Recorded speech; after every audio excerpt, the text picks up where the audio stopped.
This is Art Sense, a podcast focused on educating and informing listeners about the past, present, and future of art.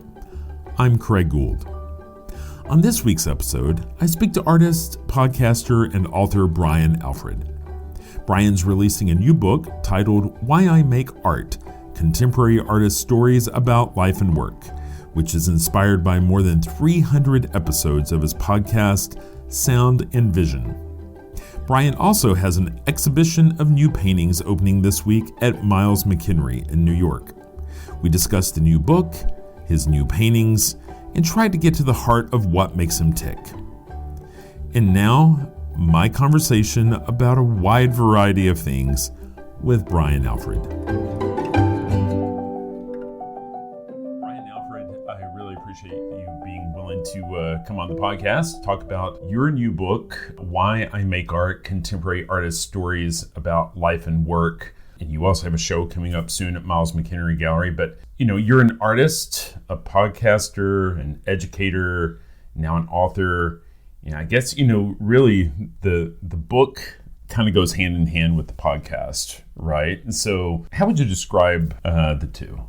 So the podcast is just, my goal with that and the mission of it, which I don't even know when I started if there was really a mission, but, what the mission became was basically to, provide conversations with, fellow artists that weren't scripted or were very laid back, almost like a studio visit. Mm-hmm. Because the podcast that I was listening to while driving to teach, I wanted long ones and I wanted them to be sort of laid back conversation, or those are the ones that I responded to. So people just BSing like actors or musicians. And I didn't feel like there was much in the art realm of that. So, I wanted to kind of create that, I guess. I guess I started listening to Sound and Vision probably around 2017. But when did it start? Was it like 2015, 14? What? I think it was 16. My memory is real bad, but I think it was 2016. But the thing is I quote unquote started it, like a year, and I think it was about a year and a half, maybe a little more before I actually released it. So in the sense that I was, learning how to do it and doing research and, talking to friends about recording. And luckily I had some, music and recording experience in my life. So I had a touchstone for that, but, I wanted to do it right. And so I basically took a while to get it going, and then, so once it actually released, I think it was April 2016, if I'm not mistaken. And then it just kept going from there. Your conversations, there always seemed to be a Brooklyn sort of focus in terms of where the artists were working out of. Did you start with just personal relationships and just start kind of working out from there? Definitely. I felt like, if I can talk to people I know or have a history with at the beginning, that will create a sort of, a little bit of a relaxed entry point than jumping right into like a quote unquote interview with someone I have no idea who it, with, Jasper Johns or something. I think I'd be a little kind of uptight. So, and that wasn't what I was going for. I was going for the studio visit vibe. So, right. Yeah, I started asking friends, and I was lucky enough to have been working at that point for like over 17 years in the art world and knew a lot of people. So, I had some guests who came on who people know their work. And I think that kind of, that helped start the process, I think. I know when I first started podcasting, it was like I couldn't get enough of content like yours. And I think that kind of motivated me to go out and start creating my own content. I mean, was that kind of part of the motivation? Was that you felt like the conversations you wanted to hear just you weren't getting enough? Yeah, 100%. It was, I didn't realize it explicitly until I started listening to a lot of podcasts. And I think that I got into a groove of the kind that I like, which were these longer conversations that were, famous people talking about like what they ate for breakfast or whatever, or what they were listening to on the way to set, or comedians talking about, where they eat dinner after their shows, stuff like that. And the more I listened to those and thought about it, it's like, you never really get to hear artists speak, or at least I wasn't aware of, outside studio visits, of hearing them just be normal human beings. Every time they're interviewed, it's like this formal, so what are you using in that painting and that part of the sculpture, that stuff. So I kind of wanted to show the human side of artists. When you look back, and obviously you have looked back to put this book together, what are some of the common themes or where you see maybe how this wide variety of artists are similar, and maybe some examples where they're drastically different? Yeah, in the beginning, I think I was fishing in a way of like, there must be this thread that pulls it all together. And I think a little bit of that at the beginning was the framework of a lot of artists, grow up drawing as a kid or getting into, like, being creative. And at some point there was like a light bulb went off, or someone said, hey, you're good at that. And they were like, okay, I'm going to do this. And, in art school is a big structure thing where people, go to study. And I thought, well, there's this thread that maybe I could pull that together. But then I was surprised too that there's a lot of people who worked outside of that framework. And there was a lot of diversity in, what drew people to make work. But the themes are all kind of resonate. It's all kind of, I think it feeds people in some way, shape, or form. I guess everyone does something that they want to do, to feed themselves, feed something inside of them. So I think it kind of macroed. It became, there were tons of similarities. And then at the same time, there was a lot of diversity too. So I like that fact, because I feel like any art student listening in their studio can listen to it and they'll hear an artist where they're like, oh, okay, that's what I'm doing, or that's how I feel. Sure. And it worked for them. So, that I think is valuable. Do you have your students in mind when you're asking people questions and just, your style is really conversational, but do you ever kind of consciously think, this is info that my students would really benefit from? I think that's become more, I've become more conscious of that as years go on. And then, my students listen, a lot of them listen to the podcast, or I even get messages from other art students or younger artists through DMs or emails or whatever, that maybe it's a little more conscious in my head. I think I'm generally a curious person and I want to know about people and what makes them tick and how they got to where they got, both in their work and what they're doing and in their mind. And, and it's just sort of snowballed in that sense. I think now I definitely will mine a little bit more, maybe where I would go, a little deeper than the surface, just because I feel like there might be a nugget, like a truth nugget in there that'll be really good for people to hear.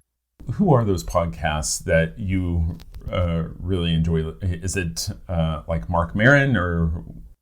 Oh yeah, I listen to all kinds of, I listen to a lot of different podcasts, but I don't necessarily listen. Well, I guess there's a few that I listen to, I would say religiously, but I mean, like the one that I listen to the most often, most religiously is Men in Blazers, because I'm a huge soccer fan and I'm curious. I want to know, they're hilarious. They're super intelligent. And I just want to hear about how they break down each week's matches, so, and then I listen to, Rich Roll, and I'll listen to, Mark Maron or Pete Holmes or The Daily Show, or, like my friend Rishi does Song Exploder, which I love, which is a totally different kind of podcast. I listen to, Serial, and that first series was amazing, and yeah, so I listened to quite a few, and I probably try, maybe unconsciously take some from all those, anyone asking questions. It's the same kind of thing with art.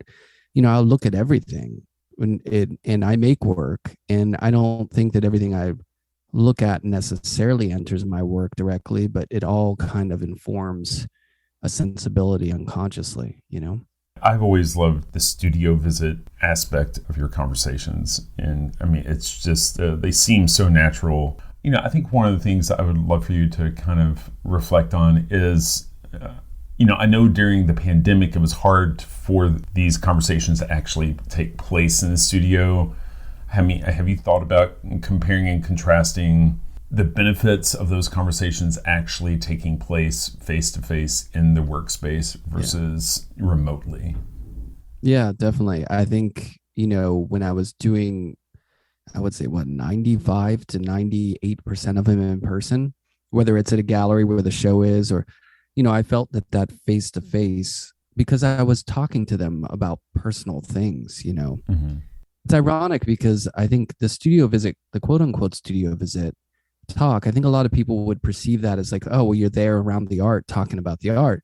A lot of times when I go to someone's studio and I'm talking to them, we don't talk about the art necessarily that much. We're talking about, oh shit, like what did you do today? It's just the sort of day to day stuff. And I think that what happened when I had to move into the Zoom realm of doing podcasts, I maybe at that point I've been doing it long enough that I had confidence with it, but I realized that it's really the person that I'm trying to get to, in their story. So you can do that. It's nice being face to face because there's a different kind of physicality to the conversation, but it's not necessarily about being in someone's studio because of the art. It's more about being near them and feeling their presence in that sense. But I feel like I don't think it's dropped off as far as, the connection that I've made with people. But maybe people are just getting more used to being, in Zooms or being online. You mentioned earlier about how much you love the long format podcasts because of your commute. How long is that commute, Brian? Because, you live in one state and work in another. Yeah. It's just under 4 hours if I'm aggressive. If I take my time, it's like 4.5 hours or something. So I've always been curious what your week looks like, because the 4.5 hour commute sounds Brutal. interesting. Right. I mean, do you have an apartment, where you spend the night and come? Like, how does your week play out? Because I've always been curious about that. Yeah, I can break it down for you. I'm on sabbatical this year, though. I might say great. that has been really nice because having 2 solo shows and doing a book, it's the perfect time for it, to be honest. So I'm not making the commute. I haven't been making it since, and COVID happened. So I haven't been to Pennsylvania in years, which is weird. I mean, what is time after COVID? But normally what happens is I teach Tuesday and Thursday and occasionally a Wednesday night class if it's a seminar, or Tuesday night. But what I do is I wake up really early and leave the city at like 4 or 5 a.m. and beat the traffic.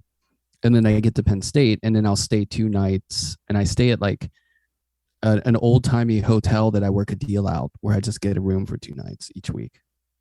And when I was in New Haven, a lot of my professors did that. They just stayed at a hotel next to the art school, and they didn't drop anchor and like live in an apartment there. So that's what I do. I'm originally from Pennsylvania, so I feel very confident. I went to Penn State as an undergrad, so I feel comfortable with that. But yeah, I stay 2 nights, and then after my class, I hop in the car and drive home. I love driving. I should say that. And I spent a long time being in a band, going on tour, and driving, like really drive. That's driving. So when you drive across the country, and I've done that countless times, driving to Penn State feels like nothing. It's like 2 long podcasts and I'm there. But you're not still driving a white panel van, right? That's true. Yeah, we only had a conversion van for that last tour. We did it pretty raw. We had like a pickup truck and another car that we did. But yeah, no, I'm driving a regular car with air conditioning. So the podcast, the sound and vision, and so the vision part's the visual art. The sound, my impression was that in the beginning, maybe you had an idea that you would alternate between musicians and visual artists. And I know it's kind of coming around, and you always ask people what's playing in the studio. But can you kind of tell me what about that side of your vision for the podcast? Yeah, I guess when I thought of doing it, I felt like I'm going to talk to a lot of artists, but I would also talk to musicians as well, because I have a lot of friends who are musicians and a lot of friends who are artists who play music. And I've had a long history of playing music, and it's been a big